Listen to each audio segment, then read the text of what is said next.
ஓம் நம சிவாய போற்றிவோம். ஓம் சிவாய நமக. நல்லதே நடக்கும் என் அன்பு குழந்தையே. இன்று நீ என்னிடம் கேட்டதை கேட்டபடி கிடைக்கச் செய்யவே உன்னை பரிபூரணமாக ஆசீர்வதிக்க வந்தேன்.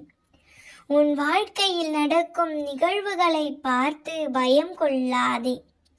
ஒரு முறை நான் முன் வைத்து இருப்பதும் அவர்களை செயல்பட வைப்பதும் ஏதோ ஒரு காரணத்திற்காக என்பதை அறிந்து கொள். காரண காரியங்கள் இல்லாமல் விளைவுகள் இல்லை. என் மீது மட்டும் முழு நம்பிக்கை வை. அனைத்தையும் அறிந்தவன் நான், அனைத்தையும் செய்பவனும் நானே. செயலும் நானே, விளைவுகளும் நானே. என் அனுமதி இல்லாமல் ஒரு இலை கூட அசையாது என்ற பொழுது எதற்காக தேவையில்லாமல் வருத்தப்பட வேண்டும்? எல்லாவற்றிற்கும் புலம்பிக் கொண்டு இருக்காமல் என்னிடம் எல்லாவற்றையும் அர்ப்பணித்து விட்டு எந்த சந்தேகமும் இல்லாமல் என் அப்பா பார்த்து கொள்வார் என்று முழுமையாக என்னிடம் சரணடைந்து விடு. அப்பொழுது நான் கொடுக்கும் ஆசீர்வாதங்களை முழுமையாக நீ அனுபவிப்பாய். ஆனால் நீ அன்றைக்கும் அழுவாய், அப்பா உன்னை காண முடியவில்லையே என்றால், அப்பா நான் கேட்டதை எல்லாம் எனக்கு உடனுக்குடன் கொடுத்து விடுகிறாயே என்ற மகிழ்ச்சியில் ஆனந்த கண்ணீர் வடிப்பாய். இப்பொழுது கூறுகிறேன் கேள். உனக்கான அனைத்து சிக்கல்களில் இருந்தும் உன்னை நான் பாதுகாப்பேன். தேவையில்லாமல் உன்னை நீயே வருத்தி கொள்ளாதே. நான் எப்பொழுதும் உன்னை என் கரம் கொண்டு இறுக பற்றி காப்பாற்றி கொண்டுதான் இருக்கின்றேன். இன்னும் சில நாட்களில் எல்லாவற்றையும் நீ உணர ஆரம்பிப்பாய். உனது எண்ணங்கள் அனைத்தும் நிறைவேறப் போகிறது.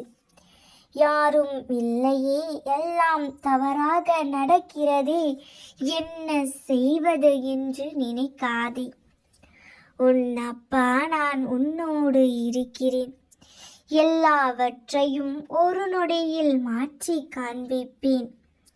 ஆம் குழந்தையே, உனது விதியை மாற்றும் ஆற்றல் படைத்தவன். நீ சலித்து கொண்ட உன் தலையெழுத்தை முற்றிலுமாக மாற்றி எழுதிவிட்டேன். அனைத்தும் இனி நீ விரும்பியபடியே நடக்கும். நீ நினைத்த காரியங்கள் அனைத்தையும் கைகூடி வரும் நேரம் வந்துவிட்டது. எனது இந்த ஆசிகளை வாங்கி கொண்ட நீ இனி ஜெயமாகவும் நலமாகவும் வளமாகவும் வாழ்வாய். நம்பிக்கையோடு என் கரம் பற்றிக்கொள். நான் உன்னை காப்பாற்றி வழி நடத்துவேன். உனக்காக என்றும் நான் இருக்கின்றேன். கவலைப்படாமல் இரு. நிச்சயம் நல்லதே நடக்கும். இந்த மனித வாழ்க்கையும் நிலவும் ஒன்றுதான் மகளே. நிலவிற்கு வளர்பிறை தேய்பிறை என்ற 2 காலங்களும் மாறி மாறி வருவதை போன்றுதான் மனித வாழ்க்கையிலும் தேய்பிறை என்ற ஒன்று இருந்தால் நிச்சயம் வளர்பிறை என்ற ஒன்று இருக்கும். வளர்பிறையும் தேய்பிறையும் மாறி மாறி வருவதுதானே இந்த மனிதனின் வாழ்க்கை. இரண்டுமே நடந்தால்தான் அந்த வாழ்க்கைக்கு ஒரு முழுமை பெறும். தேய்பிறையான காலகட்டத்தில் சற்று சங்கடங்களை சந்திக்க நேரிடும். சோதனைகளும் வேதனைகளுமே இன்று சற்று கலங்கித்தான் போவாய். இனி அவ்வளவுதான், இனி நடப்பதற்கு ஒன்றும் இல்லை என்று, எல்லாம் முடிந்து விட்டது என்று நீ நினைத்து எல்லாவற்றையும் முடித்துவிட்டு தேய்பிறையாய் தேயும் தருவாயில் ஒரு புள்ளியில் அங்கு வாழ்க்கை நிற்கும். மீண்டும் வளர்பிறை வந்து வளர ஆரம்பிப்பாய். ஏனென்றால் இங்கு எதுவும் அவ்வளவு சீக்கிரத்தில் முடிவு பெற்றுவிடாது. மீண்டும் மீண்டும் மாறி மாறி வளர்வதே இங்கு வாழ்க்கை. வெற்றிக்கும் இங்கே ஒரு எல்லை உண்டு, தோல்விக்கும் இங்கு ஒரு முடிவு உண்டு. இன்பத்திற்கு மறுபக்கம் என்பது உண்டு, துன்பத்திற்கு மறுவாழ்வும் என்பது உண்டு. ஆனால் நிலவிற்கும் மனிதனுக்கும் ஒரு சிறு வித்தியாசம் உண்டு. நிலவுதான் சிறிது சிறிதாக தேய்ந்து உருவம் மறைந்து சற்று காலங்கள் காணாமல் போனாலும் அதை பற்றிய எந்த கவலையும் இல்லாமல் மீண்டும் முழு நிலவாய் வரும். மறைமதியாக நம் கண்களுக்கே புலப்படாத அந்த நிலவு ஒரு நிறைமதியாக பிரகாசமாக காட்சியளிக்கிறது. தேய்வதை பற்றியும் அது கவலைப்படுவதில்லை, வளர்ந்த பின்பும் அது தலைகணம் கொள்வதில்லை. அந்த நிலவிற்கு தெரிந்த உண்மை உனக்கே தெரியவில்லை. உனது இந்த வாழ்க்கை காலத்தை சந்தோஷமாக கடந்து செல்ல ஒரு சில சூட்சம வழியை கூறுகிறேன் கேள். உனது வளர்பிறையான காலத்தில் தேய்பிறை பற்றி சிறிதளவும் நினைக்காதே. அந்த தருணத்தில் கிடைக்கும் மகிழ்ச்சியை மட்டும் கொண்டாடி கொண்டிரு. அடுத்த கட்டமாக தேய்பிறையான காலத்தில் நீ வளர்பிறையை நினைத்து மகிழ்ச்சியாக இரு. இந்த தேய்பிறை காலம் விரைவில் ஒரு முடிவிற்கு வரும். எனக்கான வளர்பிறை காலம் அதோ அங்கு காத்திருக்கிறது. இப்பொழுது நான் தேய்பிறையில் வாழவில்லை, வளர்பிறையை நோக்கி பயணித்து கொண்டு இருக்கிறேன். இந்த எண்ணத்தை வளர்த்துக்கொள். தேய்பிறையானாலும் வளர்பிறையானாலும் உன் சந்தோஷம் உன் கையில் இருக்கிறது. இந்த நேர்மறை எண்ணங்களை உனக்குள் வளர்த்து கொண்டால் உன் வாழ்வில் தேய்பிறை என்றும் இல்லை. இனி எப்பொழுதும் வளர்பிறையே. நல்லதே நினைத்தால் நிச்சயம் நல்லதே நடக்கும். நானே கதி என்று இருக்கும் உன்னை நான் எப்படி ஏமாற்றுவேன் கண்மணி? சற்று யோசித்து பார். உனக்கு யாரும் இல்லை என்று புலம்புகிறாய். ஆனால் நீ தனியாக நடக்கும் போதும் மனபாரத்தோடு வழிகளை கடக்கும் போதும் என்னை ஏதோ ஒரு ரூபத்தில் பார்த்து கொண்டுதானே இருக்கிறாய். நீ மனதில் எதை பற்றி நினைத்து குழம்பிக் கொண்டு இருந்தாலும் அதற்கான சரியான பதிலை யார் மூலமேனும் உனக்கு நான் தெரிவித்து இருக்கிறேன் அல்லவா? நீ கவலைப்படாதே. உன் கவலைகளும் ஒரு நாள் மாறும். என் ஆசீர்வாதங்களுடன் நீ நினைத்ததை நினைத்தபடி வாழத்தான் போகிறாய். இன்றும் உயிரோடு இருக்கிறேன் என்று உறுதியாக நம்பு. யார் உன்னை கைவிட்ட போதிலும் என் பிள்ளையாகிய உன்னை என்றும் நான் கைவிட மாட்டேன். இது நான் உனக்கு தரும் சத்திய பிரமாணம்.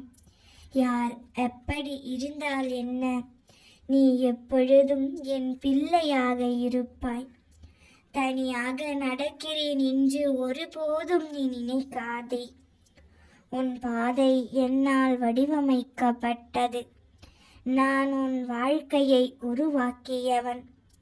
நான் உன்னுடன் நடைபெயர்ச்சி செய்து கொண்டு இருக்கிறேன்.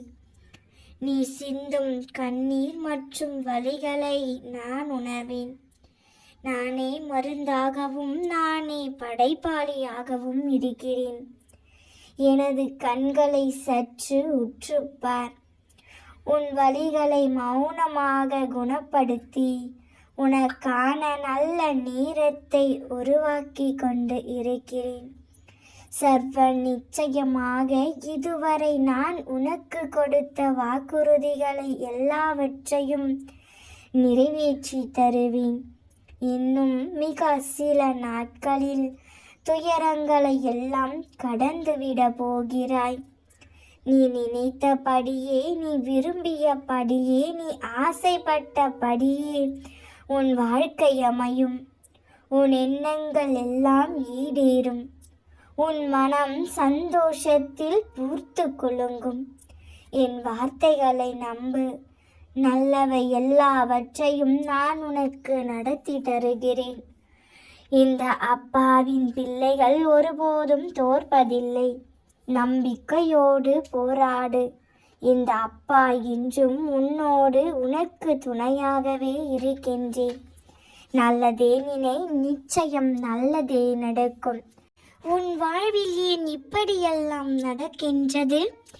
எதற்காக இப்படிப்பட்ட நிகழ்வுகள் நிகழ்கின்றது? இதற்கெல்லாம் என்ன காரணம்? உன் வாழ்வில் நாள்தோறும் பலரை நீ சந்திக்கிறாய். ஆனால் ஒரு சிலரே உன் வாழ்வில் தாக்கத்தை ஏற்படுத்துகின்றனர். மிக சிலரோ உன் வாழ்வில் ஒரு அங்கமாகவே மாறிவிடுகின்றனர். எதற்காக நீ அவர்களை சந்திக்க நேர்ந்தது? எதற்காக இந்த நிகழ்வுகள்? ஏன் இந்த பிரிவு? யார்தான் உன் வாழ்க்கை துணை? இதற் பொருட்டு உன் வாழ்வில் மேற்கொண்டு என்ன நடக்கும்? எப்பொழுது கைச்சேர போகிறாய்? இவை எல்லாவற்றையும் விளக்கமாக கூறவே இன்று நான் வந்துள்ளேன். சற்று கவனமாகவும் பொறுமையாகவும் இறுதி வரையிலும் கேள். வாழ்க்கையில் ஒவ்வொரு நிகழ்விலும் ஒரு கர்மாவை நாம் ஏற்படுத்துகிறோம். அதாவது அந்த கர்மாக்களின் மூலம் ஒன்று நாம் ஏதாவது பெற்றுக்கொள்கிறோம் அல்லது அடுத்தவருக்கு ஏதேனும் ஒரு உபகாரம் செய்கிறோம். சில சமயங்களில் ஏமாற்றப்படுகிறோம், பல சமயங்களில் ஏமாற்றுகிறோம். சிலருக்கு நன்மை செய்கிறோம், பலரிடம் இருந்து அளவிற்கு அதிகமான நமக்கான நன்மைகளை பெற்றுக்கொள்கிறோம். இந்த கொடுக்கல் வாங்கலே ருணபந்தம் எனப்படுகிறது. சிலருடைய உறவுகள் ஆனந்தத்தை கொடுக்கிறது. சிலரது வருகை மற்றற்றம் மகிழ்ச்சியை ஏற்படுத்துகிறது. சிலர் கூடவே இருந்து தொல்லைப்படுத்துகிறார்கள். சிலரின் வருகை துக்கத்தை ஏற்படுத்துகிறது. பல சமயங்களில் இது ஏன் நிகழ்கிறது என்று தெரியாமலேயே தன் போக்கில் நம் வாழ்வில் பல நிகழ்ச்சிகள் நடக்கின்றது. கனவில் கூட காணும் பல ஆச்சரியங்கள் நமக்கு சில சமயங்களில் ஏற்படுகிறது. இதற்கெல்லாம் என்ன காரணம்? ஏன் இப்படிப்பட்ட நிகழ்வுகள்? நாமே நம் தாய் தந்தையை, சகோதர சகோதரிகளை, நண்பர்களை, மனைவியை, கணவனை, பிள்ளைகளை தேர்ந்தெடுப்பதில்லை. நண்பர்களை நாமே தேர்ந்தெடுத்து விடலாம் என்று கூட கூறலாம். ஆனாலும் அதுவும் தானாக நம்மால் உருவாக்க முடியாது. முயற்சி மட்டுமே நம்முடையது. முடிவு நம் கையில் இல்லை. இவர்தான் உன் வாழ்வில் நண்பர் என்று உனக்கும் அவருக்குமான ஒரு பந்தம் இருந்தால் மட்டுமே அது இந்த பிறவில் நடக்கும். எதற்கும் கவலைப்படாதே. எல்லாம் காலத்தின் கட்டாயம். நான் இருக்கிறேன். எல்லாவற்றையும் நான் பார்த்துக் கொள்கின்றேன். நாம் இருக்க பயமேன்?